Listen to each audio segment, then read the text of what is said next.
after 7 in the evening. Having finished a day's work, I headed straight home from the office. Lately, it's been a daily routine for me to head straight home like a homing pigeon as soon as work ends. Our home that we bought as a newly built house 10 years ago. I used to often grab a drink with colleagues after work. Overdrinking and coming home late, scolded by my wife, Susan, was not unusual. That wife is no longer here. She passed away from cancer 2 years ago. She was just 42 years old. Since then, I started coming straight home. My name is Mike. As I approached the front gate, I heard laughter from inside the house. My son, a 7th grader, my daughter in 4th grade, and Susan's sister, Jessica. In these 2 years since they lost their mother, Jessica has played a big part in making sure the kids haven't felt too lonely and recently helped bring back their smiles. Jessica, divorced 3 years ago, had moved back to her parents' house, about a 10-minute walk from ours. Since Susan's passing, she has been visiting us every day, helping with cooking, cleaning, and laundry, taking care of us, me and children. What was all the commotion about? I could hear loud laughter all the way outside. As I walked into the living room, taking off my suit jacket, Jessica immediately came over to me and apologized. "I'm sorry. I should have come out to greet you," and took the jacket from me to put it away. Because when I asked Aunt to whistle, she couldn't make a sound and made funny faces trying. My daughter said, clutching the belt of my trousers. Then, she urged me to whistle as well. Me, I can't blow. I tried but couldn't do it properly. Even after the kids retreated to their rooms, Jessica didn't leave. She began mending the children's clothes using the sewing machine Susan had bought. It's silly doing this nowadays, isn't it? We could just buy new ones. I checked on her, and she said that. But I want to do something for them, Jessica said, and picked up my cardigan with holes in it, which I was already going to throw away. Look, this one too. I washed her with mixed feelings. Nice sewing machine. Is it one of the newer models? Yes, probably, I replied. Susan bought it because she thought even she, who wasn't good at sewing, could use it. With this, she said, she could mend various things. But soon after the sewing machine arrived, Susan fell and never got to use it herself. It was during our son's school sports day. Our son came last in the 100-meter run. He joined us, shoulders slumped in disappointment, as we waited with lunch prepared. I teased him about coming in last and laughed. He sulked. Jessica then said, smiling, "Coming in last is still a kind of first place, isn't it, if you count from the back?" Our son nodded vigorously, perked up, and bit into the sandwich Jessica offered him. I exchanged glances with Jessica, who was smiling warmly, as I grinned at our unfazed son. "Susan, your sister Jessica is indeed remarkable," I murmured to my late wife, Susan, in my mind. Another year passed as Jessica continued to come to our home and became almost like a mother figure to our children. And then came the 3rd anniversary of Susan's death. I was summoned to the family home over there by Susan's father, my father-in-law, and Jessica. My father-in-law used to be the CEO of a publicly traded company. So, the house he lived in was quite impressive. Once I was led into the living room, my mother-in-law, who brought in some tea, spoke a few words to me and then quickly left the room. The father-in-law sitting in front of me had a serious expression, quite different from his usual casual attitude. The tense atmosphere had me on edge, wondering what was going on. "Mike, it's been 3 years since Susan passed away, hasn't it?" "Yes, time flies." My father-in-law nodded in silence. "I've been depending on Jessica ever since, and I feel so guilty for relying on her so much." As I bowed my head, my father-in-law leaned forward. "Is Jessica of any help at all?" I honestly replied that not only was she of help, She had taken over all the household chores, and it was all thanks to her that the kids hadn't felt lonely. And you? What do you think of Jessica? I'm of course grateful. No matter how much I thank her, it doesn't seem enough. Just grateful, huh? I was at a loss for words, unable to grasp the meaning of his words. So, are you willing to accept it? What? I was taken aback by his unexpected words. Then, my father-in-law added, "Will you marry Jessica?" This time, I was too surprised to speak. He once again confirmed that I didn't have a girlfriend. "Won't you consider it?" He said it was fine if I didn't answer right away. He mentioned that both of us were not young. She's already in her mid-40s, and I'm almost 50. We are not strangers to each other, so he suggested why not be together. This was absolutely shocking to me. But my mind was made up from the start. There wasn't a shred of doubt. Jessica is Jessica. She is my wife's younger sister, my sister-in-law. That will never change. However, I hesitated to answer immediately and postponed my reply to my father-in-law. But then, an unexpected situation arose. I was diagnosed with cancer during the company's health checkup. It was like I was seeing everything go black, thinking that after my wife, now it was my turn. However, after detailed examination, the doctors assured it was in the very early stages and it would definitely be cured. So, I was hospitalized for about 10 days. On the first day of hospitalization, when Jessica, who had come to accompany me, was decorating my bedside table with flowers, I told her about the marriage proposal from her father. I was shocked. "It's Jessica and me, you know. Is that so?" She shrugged her shoulders and lowered her head. I was thinking about how to refuse while being hospitalized. I don't know if the timing is good or bad. When I jokingly mentioned it, she bowed deeply and apologized. "I'm sorry. It's not something you need to apologize for, Jessica." When I told her this, she shook her head. If I had endured more and not divorced, even my father. It was her father who had introduced her to her ex-husband.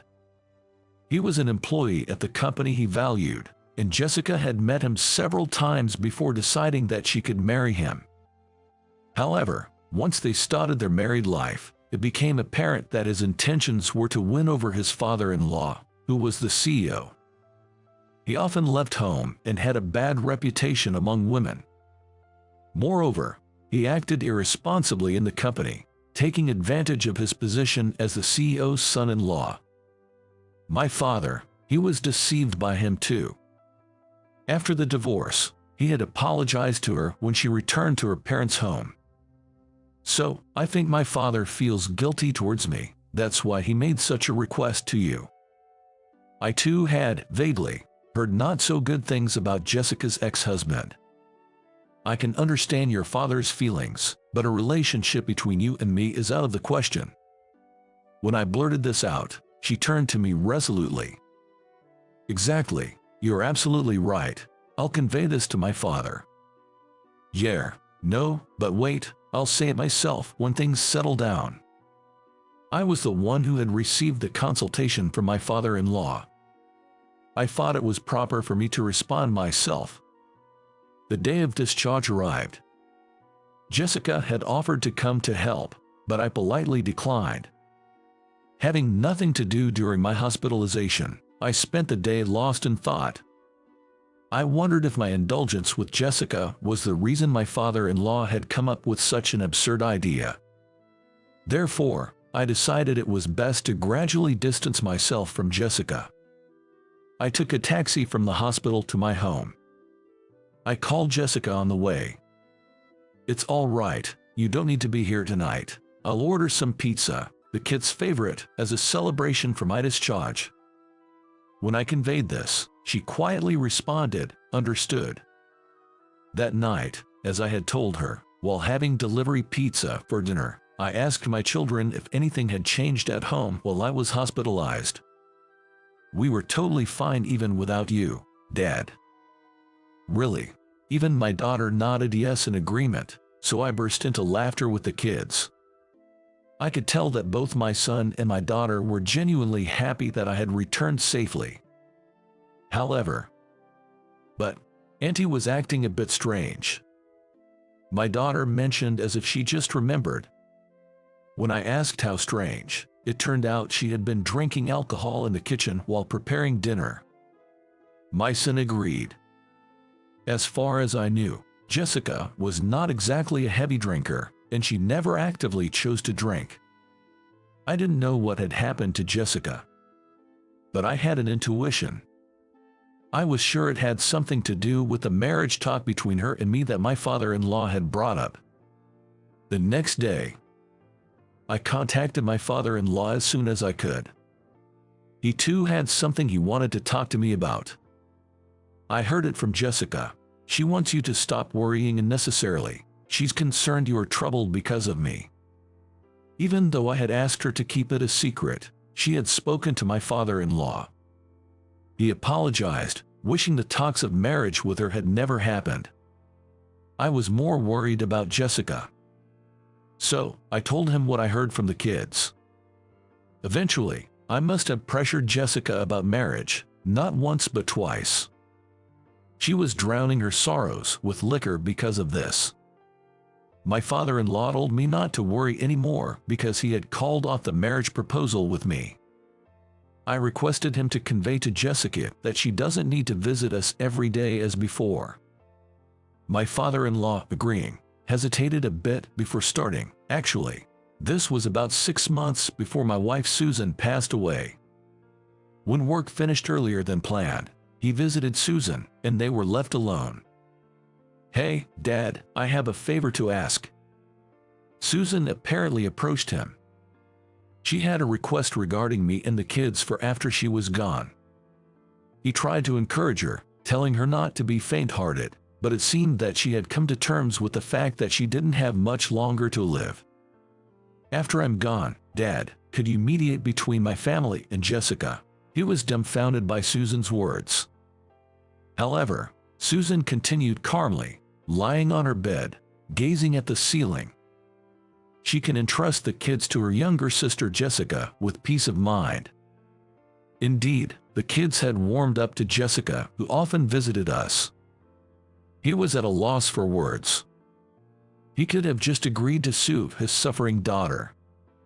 But he couldn't do that. To him, Susan nearing the end of her life, and Jessica seeking new happiness, were both his daughters. He couldn't casually agree without considering Jessica's feelings. While he was lost for words, Susan spoke again. "Also, it seems Jessica likes him, and not in a strange way," she said. According to Susan, Jessica often said this before she got divorced. How she wished her husband was a man like me. How she wanted to marry a man like me. He fumbled for words to respond to Susan. Then Susan, with a smile, said to him, "If he finds someone he loves, I'm fine with it, but it's still painful. I'm not that magnanimous, but if it's Jessica, maybe I can accept it." In the end, the discussion about marrying Jessica originated from my late wife, Susan. I felt infuriated after parting with my father-in-law. At him, at Jessica, and most of all, at my deceased wife Susan. I returned home with this rage. The moment I got back home, my daughter came to me and started fussing. "Auntie isn't coming, I'm hungry," clinging to me. I handed some money to my son and told them to go eat whatever they liked. Then, I went to the back room unconsciously and stood before the sewing machine Susan had bought. She bought it saying that even though she was bad at sewing, this machine would allow her to mend things. What is there to mend? In a fit of rage, I picked up the sewing machine and threw it against the wall with all my strength. I collapsed on the spot as all my strength drained away. And I cried. The next Sunday. That day the sky was clear from the morning. I decided to have a barbecue in the yard with the kids. The 3 of us went to the supermarket for groceries. When we were coming back, Reaching our house, Jessica was standing at the gate. Seeing her, my daughter ran towards her immediately. My son stayed beside me, looking shy and awkward. "I'm here," she said in a soft voice. I nodded and invited her inside. The kids were absorbed in the barbecue. Jessica and I sat on the porch, watching them. It was a typical Sunday afternoon scene, one you could find in any home. "I spoke to your father." She nodded affirmatively. "Did you know too, Jessica, about what Susan was thinking?" When I asked, she shook her head in denial. Then, she rushed to where the children were absorbed in grilling the barbecue. In the meantime, I brought a can of beer from the kitchen refrigerator. I intended to bring one just for me but brought one more for her. "Hey, don't grill everything at once. Your aunt and I are going to take it slow." While calling out to the kids and sitting back on the porch, Jessica placed some grilled barbecue on a small plate beside me. I received the plate and offered her the can of beer in return. "Thank you, but I'll pass on the alcohol." "It's fine. Have some. It goes well with the barbecue. It's surely delicious." She accepted the can of beer I insisted on. And we both opened the pull tabs at the same time. I didn't start coming here because someone asked me to. She began to talk before sipping the beer. It was her own will to visit us. She always admired and idealized our family. She thought she could have it someday. But divorce made that dream impossible. "I wanted a family like yours," she continued with a sigh. "So I went to your house just to fill the hole in my heart after my divorce, just for myself," she said and gulped down the beer. After that, she visited our house several times a month and helped with household chores and the kids. But we rarely had the chance to meet in person. Strangely, a feeling of loneliness started to grow in my heart when I couldn't meet her. "That's right, you said this would patch up various things." In front of the sewing machine left thrown against the wall in anger the other night, I talked to my wife, Susan. "Like mending with this sewing machine, were you trying to patch up the hole that could appear in me and the kids after you were gone? There's no need for such worry anymore." I bowed my head with gratitude towards the sewing machine lying against the wall, and to my wife, who I believed was watching over somewhere. Then, I plucked up the courage and called her. And I thanked Jessica again for all the time she had spent filling in for Susan, who had passed away. "But let's stop this, all right? Such things. Why, am I a bother?" she uttered in a flustered voice. "No, it's not that. So first off, let's drop the brother, okay?" She fell silent. "I'll stop calling you Jessica too. Let's start with Jess at first. So, can you call me by my first name, too?" While I was nervously waiting for her reply, she responded, "All right, Mike."